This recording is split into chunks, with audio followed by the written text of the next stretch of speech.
ডাইনিকুল আমাদের জন্য ভয়াবহ বিপদের আশঙ্কা হতে পারে।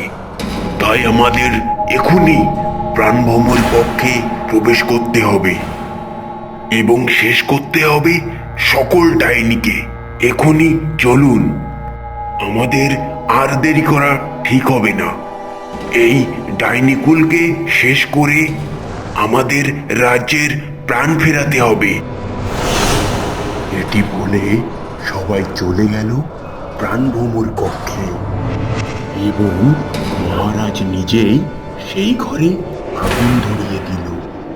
আগুন ধরিয়ে দেওয়া মাত্রই পুড়ে শেষ হয়ে গেল ডাইনিকুলের সকল প্রাণ এবং শেষ হয়ে গেল সকল ডাইনি। বন্ধুরা, পরবর্তী অংশ দেখতে হলে ভিডিওটিতে একটা লাইক করে লাল রঙের সাবস্ক্রাইব বাটনটা একটু টাচ করে নাড়িয়ে দাও।